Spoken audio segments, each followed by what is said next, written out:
Dibattito a margine del master di scrittura a Racalmuto sul tema migranti e populismi, lo scontro di oggi nel paese della ragione, organizzato dall'associazione La Strada degli Scrittori, presieduta da Felice Cavallaro, che ascoltiamo insieme al regista Michele Guardì e all'editorialista di Repubblica Francesco Merlo, che ha partecipato all'incontro insieme all'editorialista della Stampa Marcello Sorgi.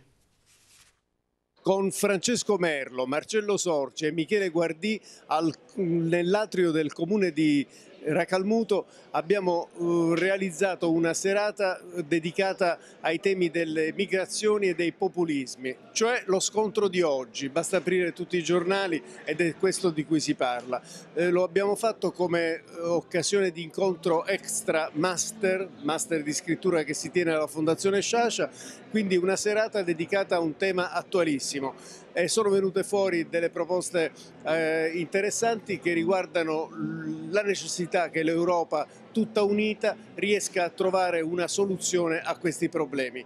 Molto critica la posizione di Francesco Merlo, che ha parlato di una necessità di realizzare una sorta di processo di Norimberga, perché sostiene appunto che anche una certa destra populista che adesso impera anche in Italia debba essere combattuta e processata. Un po' diversa la posizione di Marcello Sorgi, e poi Michele Guardì si è augurato appunto che proprio l'Europa riesca a trovare quell'unità che davanti alle derive ungheresi di Orban o ad altre realtà, compresa quella italiana, potrebbero rischiare di portarci da un'altra parte.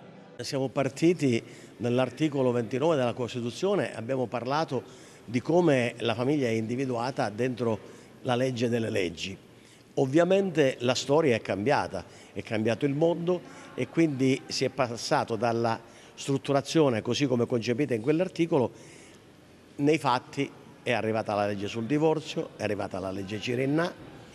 Tutto però ritorna indietro alla Costituzione quando l'articolo 2 dice che tutti siamo uguali, non c'è differenza di religione, di sesso, di legge o di religione. Quindi è importante che nella strutturazione della famiglia si individui il ruolo della continuità della convivenza, del buon essere insieme, ed è importante continuare a considerare che la famiglia è il pilastro sul quale si strutturano tutte le società. C'è un rapporto fra la politica e le parole, quello è un discorso diverso. E essendo complessa la politica italiana, essendo una politica che spesso deve avanzare attraverso paradossi, ossimori, complicazioni di vario genere, la lingua italiana ha inventato una serie di parole e una serie di espressioni che in qualche maniera non solo non hanno tradito la politica, ma l'hanno protetta. Pensi a convergenze parallele, cioè io ho cominciato giovanissimo con le convergenze parallele, mi sono ritrovato con il Vaffa, no? Quali sono i passaggi che ci sono stati? Quindi io penso che la lingua italiana è stata così ricca e così intelligente da inventare parole per proteggere la politica e per non degradare se stessa. Non credo che la politica abbia degradato la lingua, ma credo che la lingua abbia protetto la politica.